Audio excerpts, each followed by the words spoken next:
Tudo o que te ensinaram sobre a história da humanidade é uma mentira conveniente. Neste exato momento, existem objetos trancados em cofres de museus que a ciência oficial simplesmente se recusa a explicar. Estamos falando de nanotecnologia usada há 1600 anos, baterias químicas fabricadas milênios antes da eletricidade ser inventada, e engrenagens tão complexas que fariam um MacBook parecer um brinquedo de criança. Como os antigos dominavam segredos que nós só redescobrimos agora, com a ajuda de supercomputadores. Seriam essas relíquias provas de uma civilização muito mais avançada que a nossa, ou fragmentos de algo que não pertence a este mundo? Neste vídeo, eu vou abrir os arquivos das tecnologias impossíveis que a ciência oficial tenta ignorar. E eu te dou a minha palavra. Quando chegarmos ao último mistério desta lista, você nunca mais vai olhar para um livro de história da mesma forma. Iniciando o Relatório Zero. Imagine que você está mergulhando nas águas cristalinas da ilha de Anticítera, na Grécia, em 1901. Entre estátuas de bronze e mármore corroídas pelo tempo, você encontra um pedaço de rocha esverdeada. Mas, ao limpá-lo, o som do metal rende. Você não encontrou uma pedra. Você encontrou o primeiro computador da humanidade. Estamos falando de engrenagens de bronze tão precisas que parecem ter sido cortadas a laser, mas elas têm mais de 2000 anos. Se hoje você usa o Google Calendar ou o GPS do seu celular para se situar no tempo e no espaço, saiba que os gregos já tinham algo assustadoramente parecido na palma da mão. O mecanismo de Anticítera não era apenas um relógio, era um simulador do cosmos. Ele previa eclipses com precisão de minutos e rastreava o movimento de 5 planetas. Se hoje ficamos maravilhados com os cálculos complexos de um processador de última geração, imagine que essa máquina fazia tudo isso mecanicamente, sem uma única gota de eletricidade. E se esse conhecimento não tivesse sido engolido pelo oceano ou perdido nas névoas da Idade Média? Se a evolução dos computadores tivesse continuado a partir dali, talvez a nossa revolução industrial tivesse acontecido 1000 anos antes. Hoje, talvez não estaríamos apenas lançando foguetes para Marte, já seríamos uma civilização interestelar. É difícil não sentir uma pontada de frustração ao olhar para esse bloco de engrenagens oxidadas. É o lembrete de que a humanidade, em algum momento, esqueceu como ser genial. Deixamos o manual do universo cair no fundo do mar, e levamos 1500 anos para tentar entender o que os antigos já consideravam básico. Mas, enquanto essa máquina tentava mapear o céu, existia outro segredo na Terra. Algo que desafia as leis da química moderna e que, mesmo sob sol e chuva torrencial por 16 séculos, se recusa a morrer ou sequer enferrujar. Estamos no coração de Nova Delhi, cercados pelo caos urbano, mas diante de nós ergue-se um monólito de 7 metros que desafia a própria lógica da metalurgia, o pilar de ferro de Delhi. Imagine que você deixa seu carro novo estacionado sob o sol e a chuva ácida de uma metrópole poluída. Em poucos anos, a lataria começará a descascar. Em décadas, o ferro será devorado pela ferrugem. Mas este pilar está ali, fincado no solo, há mais de 1600 anos. Ele enfrentou monções, invasões e séculos de umidade sem apresentar uma única mancha de corrosão. É como se ele possuísse um escudo invisível, uma skin de invulnerabilidade que a ciência moderna ainda tenta decifrar. Se hoje nós gastamos bilhões de dólares anualmente em pinturas anticorrosivas, galvanização e manutenção de pontes e navios, os antigos indianos pareciam ter a fórmula de um aço eterno. Pense na revolução que isso causaria no seu dia a dia. Carros que nunca apodrecem, estruturas de prédios que durariam milênios sem manutenção, ou smartphones cujos componentes internos jamais oxidariam. Se não tivéssemos perdido essa técnica de manipulação do fósforo no ferro, o conceito de obsolescência programada, essa necessidade irritante de trocar tudo porque estragou, talvez nem existisse. Dá uma sensação de derrota perceber que, com todos os nossos laboratórios de ponta, ainda somos escravos da ferrugem, enquanto uma civilização do século IV já havia resolvido o problema. Nós regredimos para a era do descarte, enquanto eles construíam para a eternidade. Mas, enquanto o ferro de Delhi se recusa a ser destruído pela natureza, existiu uma arma no passado que era o oposto absoluto, um segredo militar tão devastador que transformava a própria água em combustível para um inferno impossível de apagar. Imagine o desespero de um capitão de frota no século VII. Você comanda navios de madeira imponentes, mas, ao se aproximar das muralhas de Constantinopla, o mar à sua volta simplesmente começa a queimar. O fogo grego não era apenas uma arma, era o terror psicológico em forma líquida. Se hoje você assiste a um filme de guerra moderno e vê o efeito devastador do napalm, saiba que o Império Bizantino já possuía uma versão medieval ainda mais assustadora. Era um fluido lançado por sifões de bronze que, ao tocar a água, não se apagava, ele se alimentava dela. Tente visualizar a cena. Soldados inimigos pulando no oceano para escapar das chamas, apenas para descobrir que o fogo brilhava com mais força sobre as ondas, perseguindo-os como uma entidade viva. E se esse combustível tivesse sido preservado e estudado? Pense no valor prático de uma substância que gera energia térmica extrema de forma tão eficiente e que reage positivamente à umidade. Poderíamos ter desenvolvido motores de combustão interna ou sistemas de aquecimento industrial séculos antes da Revolução Industrial. Talvez a nossa crise energética atual nem existisse se tivéssemos dominado a química por trás dessa chama eterna.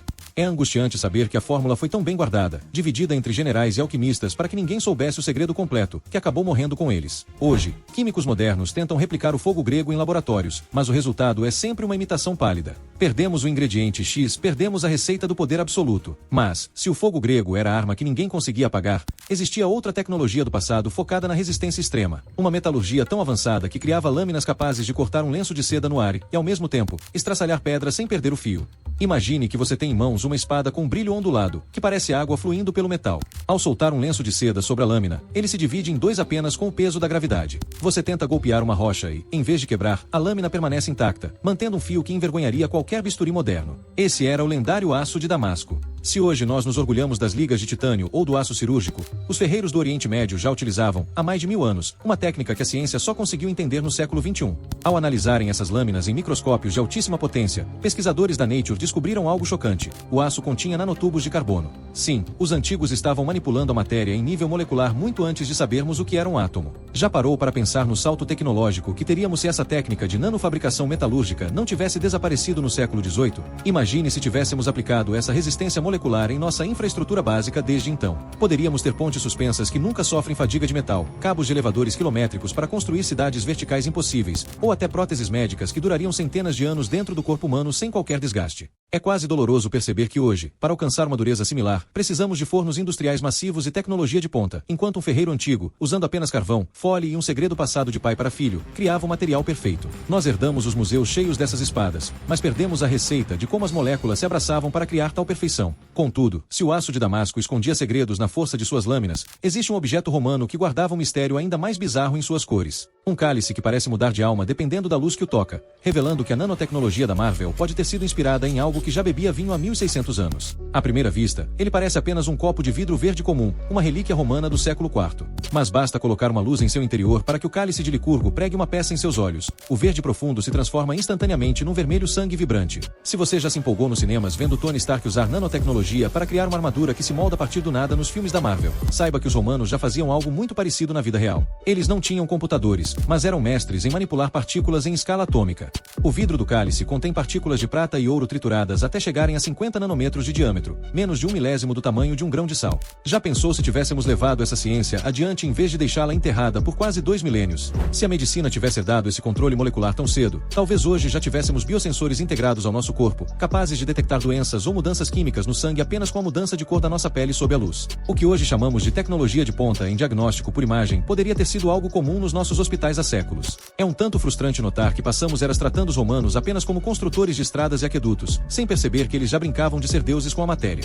Nós levamos até a década de 1980 para sequer começar a entender o que aqueles artesãos faziam em suas oficinas empoeiradas. Mas enquanto o cálice de Licurgo usava o reflexo da luz para esconder sua ciência, do outro lado do mundo, na China, artesãos criavam espelhos que pareciam sólidos, mas que, sob a luz certa, projetavam imagens que atravessavam o próprio metal, como se o aço pudesse se tornar transparente. À primeira vista, você veria apenas um espelho de bronze sólido, pesado e ricamente decorado no verso. Mas o verdadeiro espetáculo acontece quando você aponta o reflexo do sol para uma parede branca. Os desenhos fundidos na parte de trás do metal, que deveriam estar ocultos, aparecem projetados na luz, como se o bronze sólido fosse, de repente, transparente. Bem-vindo ao mistério dos espelhos mágicos chineses. Para quem cresceu vendo as interfaces holográficas flutuantes do Minority Report ou as projeções de luz que saem do R2-D2 em Star Wars, encontrar essa tecnologia em objetos de 2000 anos atrás é um choque de realidade. Não há projetores, lâmpadas ou lentes escondidas. É a própria estrutura do metal que guarda a imagem de forma invisível a olho nu. Tente imaginar o impacto se tivéssemos refinado essa capacidade de embutir dados complexos em superfícies sólidas desde a antiguidade. Hoje, nossas janelas poderiam ser telas de alta definição sem a necessidade de componentes eletrônicos frágeis, ou talvez tivéssemos desenvolvido sistemas de armazenamento de dados óticos em materiais indestrutíveis, eliminando a necessidade de nuvens ou servidores que consomem energia. Viveríamos em um mundo onde a informação estaria literalmente gravada na matéria ao nosso redor. Causa uma certa melancolia perceber que a ciência moderna levou séculos para descobrir que o segredo estava em microcurvaturas na superfície, tão sutis que são imperceptíveis ao toque. Nós buscamos a alta tecnologia em circuitos complexos, enquanto os antigos mestres chineses alcançavam o impossível apenas com a manipulação geométrica perfeita do metal. Entretanto, se esses espelhos usavam o sol para revelar segredos, existia um artefato no Iraque que sugere algo ainda mais audacioso: a possibilidade de que a luz elétrica, que tanto define nossa era moderna, já estivesse correndo dentro de jarros de argila muito antes de Benjamin Franklin pensar em soltar sua pipa em uma tempestade. Estamos no subsolo do que hoje é o Iraque moderno. Arqueólogos encontram um pequeno vaso de argila, comum à primeira vista. Dentro, um cilindro de cobre, e no centro dele, uma barra de ferro. Parece um artefato cerimonial, talvez um pote para guardar pergaminhos. Mas, quando cheio com vinagre ou suco de uva, esse objeto simples se transforma em algo extraordinário, uma bateria de Bagdá. Se hoje a nossa civilização é definida pelo acesso à eletricidade, do smartphone que você usa para ver este vídeo à luz que ilumina sua casa, saiba que os partas ou sassânidas podem ter tido uma fonte de energia portátil e rudimentar quase 2000 anos antes de Alessandro Volta criar a primeira bateria moderna em 1800. Pense por um instante, o que eles estavam fazendo com essa eletricidade? Não havia lâmpadas incandescentes na Babilônia. A teoria mais aceita é que eles usavam essas células para galvanoplastia, o processo de banhar objetos de metal barato com uma fina camada de ouro ou prata para fazê-los parecer valiosos. Imagine a escala disso. Se essa tecnologia não tivesse sido esquecida com as mudanças de impérios e a ascensão da Idade Média, talvez tivéssemos desenvolvido a eletroquímica muito antes. Pense se o Império Romano tivesse descoberto a eletrólise em escala industrial. Nossa linha do tempo tecnológica seria irreconhecível. Talvez tivéssemos cidades iluminadas por alguma forma de luz elétrica ou mecanismos movidos a pequenas correntes contínuas, séculos antes de Thomas Edison nascer.